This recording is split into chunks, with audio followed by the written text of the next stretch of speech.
The text came at 2 a.m. on a Tuesday, just like always. Madison needed $15,000 for legal fees, and of course, it was urgent. And just this once, the same song she'd been singing for the past 8 years. What she didn't know was that I'd been keeping a detailed spreadsheet of every family financial request since my promotion to regional manager 3 years ago. The numbers were staggering, and tonight was the night I finally understood what my wife Sarah had been trying to tell me for months. My family wasn't asking for help anymore, they were demanding tribute. I'm Tyler, 34 years old, and for most of my adult life, I thought being the responsible one in my family was something to be proud of. While my siblings Madison and Connor bounced between jobs, relationships, and various personal crises, I'd built a solid career in logistics management, bought a house in a good school district, and started a college fund for my 2 kids. I was the one who always had his act together, the one everyone could count on. What I didn't realize until recently was that counting on me had morphed into bleeding me dry. The pattern started innocently enough when I was 26 and got my first real management position. Dad had been laid off from the factory, and Mom's part-time retail job wasn't covering their mortgage. I helped them through that rough patch because that's what family does. You step up when people need you. But that temporary assistance somehow became a permanent expectation. Every few months, there was another crisis, another emergency, another situation where I was the only one who could help. Madison, my younger sister, had always been the dramatic one. She dropped out of college twice, couldn't hold a job for more than 6 months, and had a talent for finding the worst possible men to date. Each relationship ended in some spectacular fashion that usually involved property damage, legal fees, or both. Connor, my older brother, was different but equally expensive. He fancied himself an entrepreneur, constantly starting new business ventures that required small loans to get off the ground. None of these businesses ever succeeded, but somehow that was never his fault. It was always bad timing, unfair competition, or partners who screwed him over. My parents, Linda and Robert, had somehow convinced themselves that my success was partly their achievement, which meant they had a right to share in the benefits. They'd make comments about how they invested in my education and how I owed them for all the sacrifices they'd made. Never mind that I'd worked 2 jobs through college and paid for most of my own education. Never mind that their sacrifices consisted mainly of basic parenting responsibilities that they'd chosen to take on when they decided to have children. The requests started small and reasonable. A few $100s for car repairs, help with a medical bill, assistance with rent during a particularly tight month. I was single then, making decent money, and it felt good to be able to help my family. But as my income grew, so did their expectations. The amounts got larger, the emergencies more frequent, and the gratitude shorter-lived. When I met Sarah 7 years ago, she noticed the pattern immediately. She'd grown up in a family where everyone was expected to stand on their own 2 feet, where helping each other was occasional and reciprocal, not a one-way street. She watched my family dynamics with growing concern, pointing out things I'd been too close to see clearly. "Tyler, when was the last time any of them helped you with anything?"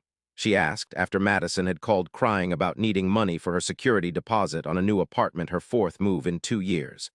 "When was the last time they even asked how you're doing before launching into their latest crisis?" I defended them, of course. They were family. Family helps family. But Sarah's questions planted seeds of doubt that grew stronger with each passing month. She was right, the conversations were always about what they needed, never about what I might need or want. When Sarah and I got engaged, my family's first reaction wasn't congratulations, it was concern about how marriage might affect my ability to help them financially. The wedding was a perfect example of how my family operated. Instead of offering to help with costs or planning, they treated it as an opportunity to make demands. Madison insisted on being maid of honor despite having never shown any interest in my relationship with Sarah. Connor wanted to bring his latest girlfriend, whom none of us had met, and expected me to pay for her hotel room. My parents complained about the venue being too expensive while simultaneously inviting additional family members without asking us first. After we got married and bought our house, the requests intensified. Suddenly, I wasn't just Tyler with a good job, I was Tyler with a house, which meant I had equity, which meant I had access to money they needed. The suggestions started casually.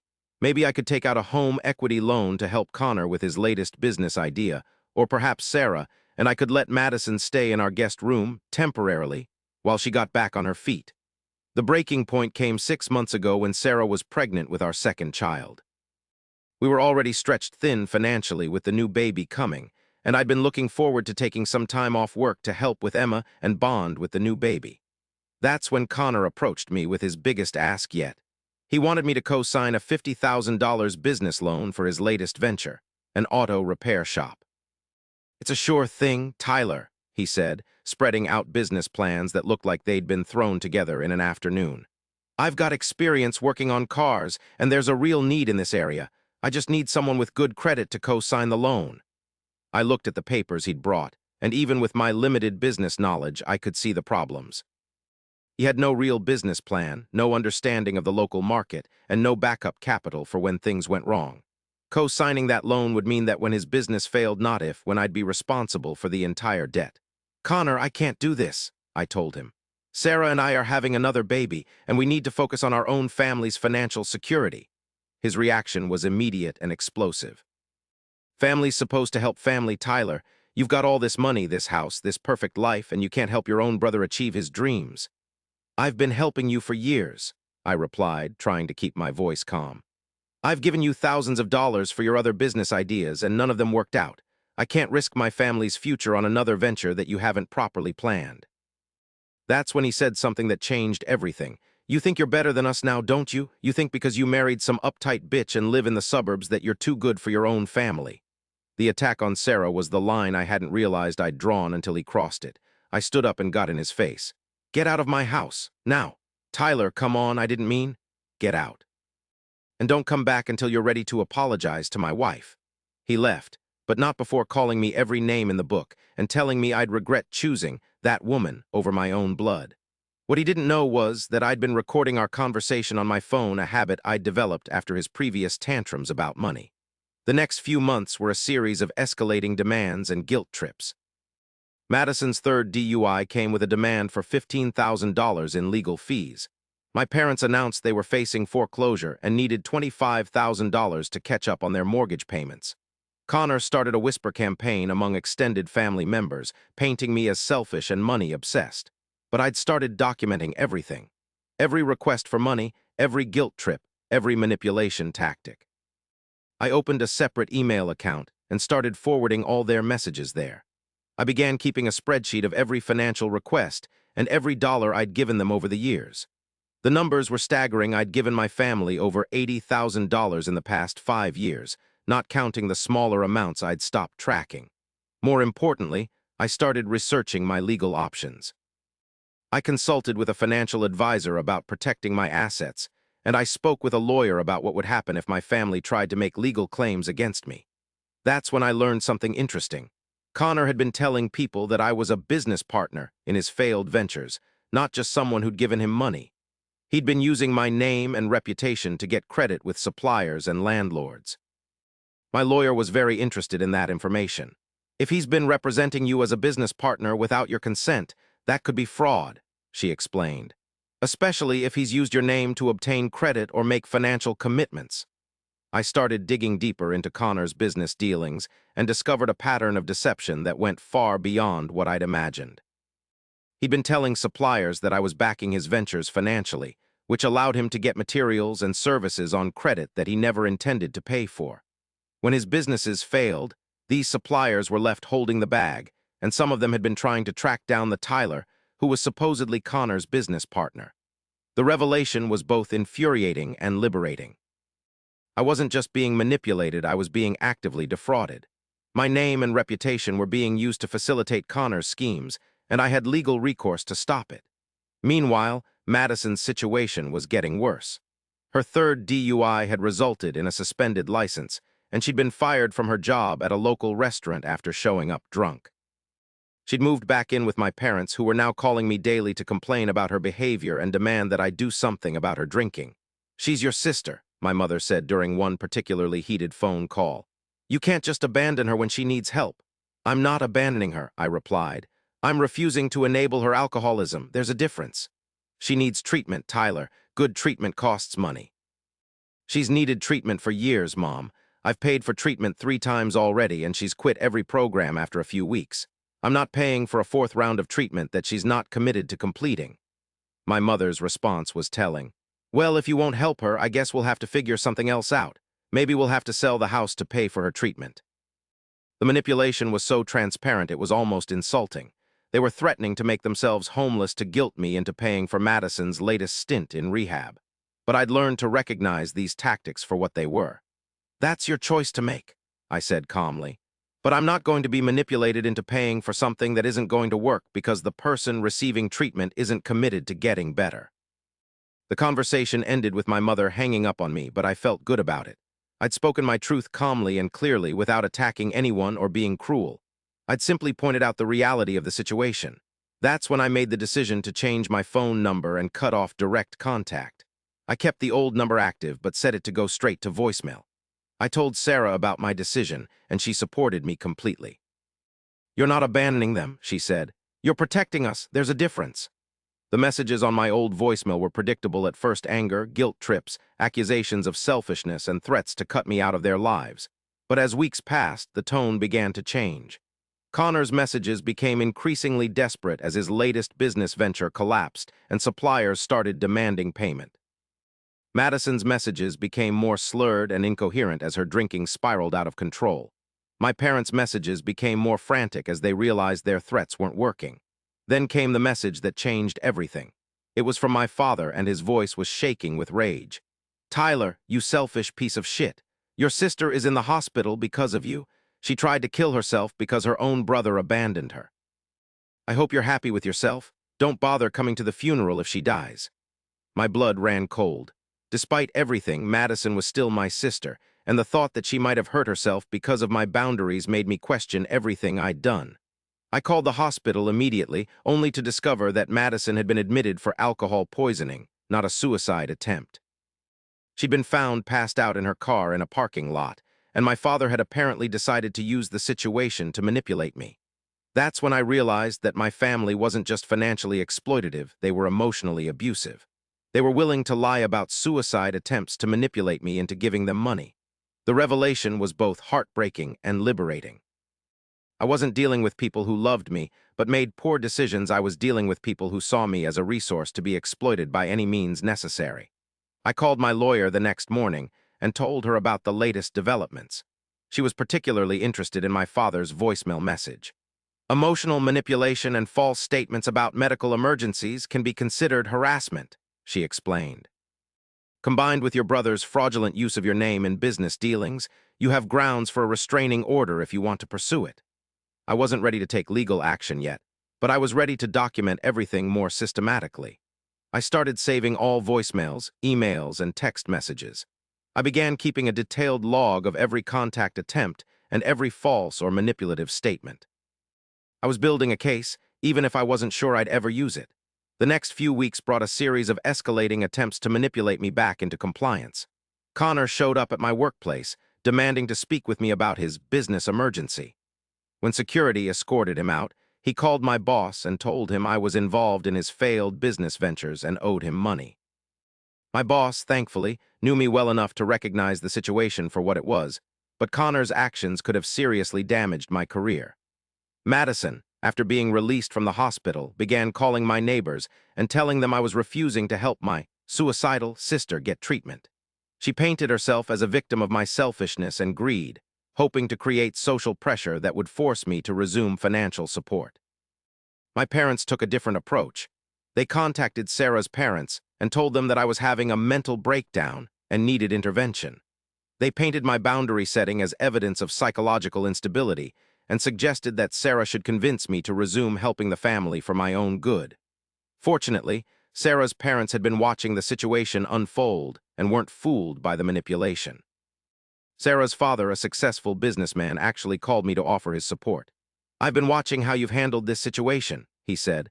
What your family is doing isn't normal or healthy. You're protecting your wife and children, and that's what a good man does. His validation meant more to me than I'd expected. For months, I'd been second-guessing myself, wondering if I was being too harsh or too selfish. Having someone I respected confirm that my family's behavior was abnormal gave me the confidence to stay the course. The breaking point came when Connor made a mistake that finally gave me the leverage I needed. In his desperation to keep his latest business venture afloat, He'd forged my signature on a loan application, listing me as a co-signer without my knowledge or consent. The loan was for $30,000, and when Connor defaulted on the payments, the bank came after me for the money. I had two choices: pay the loan to protect my credit or fight it and expose Connor's fraud. I chose to fight. I hired a lawyer and filed a police report for identity theft and fraud. I provided documentation showing that I'd never agreed to co-sign the loan and that Connor had a pattern of using my name without permission in his business dealings. The investigation revealed that Connor had been more systematic in his fraud than I'd realized. He'd opened credit accounts in my name, used my social security number on business applications, and told multiple creditors that I was financially backing his ventures. The total amount of fraudulent debt he'd created in my name was over $75,000. The police arrested Connor on charges of identity theft, fraud, and forgery. The local newspaper ran a story about the case, describing it as an example of family financial fraud. Connor's mugshot was published alongside details of his crimes, and the article mentioned that he'd been exploiting his brother's good credit and reputation for years. The public exposure was devastating for Connor, but it was liberating for me. Finally, everyone could see what I'd been dealing with. The family members who'd been pressuring me to forgive and forget suddenly had nothing to say. The extended family members who'd been lecturing me about family loyalty were conspicuously silent. Madison's reaction to Connor's arrest was predictable. She blamed me for destroying the family and accused me of being vindictive. But her credibility was shot. Everyone knew about her drinking problem, her multiple DUIs, and her history of manipulation. Her attempts to paint me as the villain fell on deaf ears. My parents' response was more complex. They were furious that I'd had Connor arrested, but they were also terrified about their own financial situation. With Connor facing serious criminal charges and potential jail time, they could no longer count on manipulating him into supporting them. They were facing foreclosure on their house and had no one left to bail them out. That's when they made their final, desperate play. They contacted a local news station and tried to tell a story about how their successful son had abandoned his family in their time of need. They painted themselves as elderly victims of a greedy, selfish child who'd forgotten his roots. The news station was initially interested in the story, but when they started investigating, they discovered the truth about Connor's fraud and Madison's criminal history. Instead of a story about family abandonment, they found a story about family exploitation and financial abuse. The resulting news segment was devastating for my parents. The reporter interviewed me at my home, and I was able to present my side of the story calmly and factually. I showed the spreadsheet documenting the $80,000 I'd given my family over the years. I explained how Connor had been using my name fraudulently in his business dealings. I described the pattern of manipulation and emotional abuse that had characterized my family relationships. The news segment aired on a Friday evening, and by Monday morning, my life had changed completely. Coworkers who'd heard about the story were supportive and understanding. Neighbors who'd been hearing Madison's version of events suddenly understood what I'd been dealing with. Extended family members who'd been pressuring me to reconcile with my family were apologetic and embarrassed. Most importantly, I felt vindicated. For years, I'd been told that I was selfish, greedy, and uncaring. Now, everyone could see that I'd been the victim of systematic financial and emotional abuse. The public exposure had accomplished what years of private explanations couldn't. It had shown people the truth about my family's behavior. Connor was eventually sentenced to 18 months in prison for his fraud charges. The judge was particularly harsh because of the family relationship, noting that Connor had betrayed the trust of someone who had repeatedly tried to help him. Connor's business assets were seized to pay restitution to his victims, though the amount recovered was minimal since he'd never had any real assets to begin with. Madison's situation continued to deteriorate. Without access to my financial support, she was unable to pay for her legal fees or her living expenses. She was evicted from several apartments and eventually ended up in a court-ordered treatment program after her fourth DUI. The program was paid for by the state, not by me, and it came with strict conditions including regular drug testing and mandatory attendance at counseling sessions. My parents lost their house to foreclosure, as they'd threatened to do so many times. But instead of the sympathy they'd expected, they found themselves isolated and embarrassed. The news coverage had exposed their manipulation tactics, and most of their friends and neighbors now understood that their financial problems were the result of poor decisions, not bad luck. They ended up moving into a small apartment in a less desirable part of town. My father had to take a job at a big box store to make ends meet, and my mother went back to work full-time for the first time in years. It was a humbling experience for them, but it was also the natural consequence of their choices. The most satisfying moment came about a year after Connor's arrest. I was at the grocery store with Sarah and the kids when I ran into my Aunt Carol, the one who'd lectured me about family loyalty. She looked embarrassed and uncomfortable, clearly hoping to avoid the conversation. "Tyler," she said awkwardly, "I wanted to apologize for what I said before. I didn't understand the whole situation." "No, you didn't," I replied calmly, "but you were quick to judge me without knowing the facts. I just thought, well, family should stick together." "Family should stick together," I agreed. "But that doesn't mean enabling fraud, addiction, and manipulation. Real family support goes both ways." She nodded and hurried away, clearly uncomfortable with the conversation. But I felt good about it. I'd been respectful but clear, and I'd stood my ground without being cruel or vindictive. The past 2 years have been the most peaceful and productive of my adult life. Without the constant stress of family financial demands and emotional manipulation, I've been able to focus on what really matters. My marriage has strengthened, my children are thriving, and my career has advanced significantly. Sarah and I have been able to take family vacations, invest in our children's education, and build a substantial emergency fund. We've also been able to enjoy the simple pleasure of making decisions based on our own family's needs and wants, rather than constantly calculating how much money we need to keep available for the next family crisis. Most importantly, I've learned to trust my own judgment. For years, I'd been told that my instincts were wrong, that I was being selfish or unrealistic. Now I understand that my instincts were right. I was being exploited, and setting boundaries was the healthy thing to do. Connor was released from prison 6 months ago, and he's been working at a warehouse job while living in a halfway house. He hasn't contacted me directly, but I heard through mutual acquaintances that he's been telling people he's learned his lesson and wants to rebuild his life. I hope that's true, but I'm not interested in finding out. He burned that bridge when he committed fraud in my name. Madison completed her court-ordered treatment program and has been sober for 8 months. She's working at a coffee shop and living in a sober living facility. She sent me a letter a few months ago, apologizing for her behavior and asking if we could have a relationship again. I haven't responded to the letter, and I don't plan to. Some bridges once burned can't be rebuilt. My parents have made a few attempts to reach out, usually around holidays or family birthdays. They've never apologized for their behavior, but they've stopped making demands for money. I think they've finally accepted that their manipulation tactics don't work on me anymore. I respond to their messages politely but briefly, and I don't engage in any substantive conversations. The most rewarding part of this whole experience has been watching my own children grow up in a healthy family environment. Emma and Jake will never know what it's like to have their father's attention constantly divided between their needs and the manufactured crises of extended family members. They'll never see their mother stressed and worried about whether their college funds will be rated to pay for someone else's poor decisions. They're learning that family relationships should be based on love, respect, and mutual support, not financial exploitation and emotional manipulation. They're seeing what it looks like when adults take responsibility for their own choices and don't expect others to clean up their messes. Last month, Emma asked me why we don't see Grandma and Grandpa very often. I told her that sometimes adults make choices that hurt other people, and when that happens, we have to protect ourselves and our family. She seemed to understand, and she hasn't asked about it since. I don't regret the path I've chosen.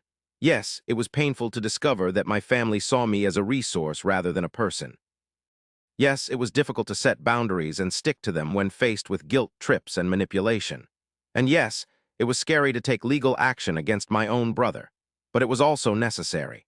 I couldn't continue to sacrifice my wife and children's well-being to fund my family's irresponsibility. I couldn't keep enabling destructive behavior in the name of family loyalty. And I couldn't allow myself to be defrauded and manipulated without consequences. The truth is, I'm not their ATM, and I never should have been. I'm a husband and father first, and everything else comes second. Setting boundaries wasn't about punishing my family, it was about protecting mine. And seeing Connor in handcuffs, Madison in court-ordered treatment, and my parents facing the consequences of their choices wasn't cruel or vindictive. It was justice.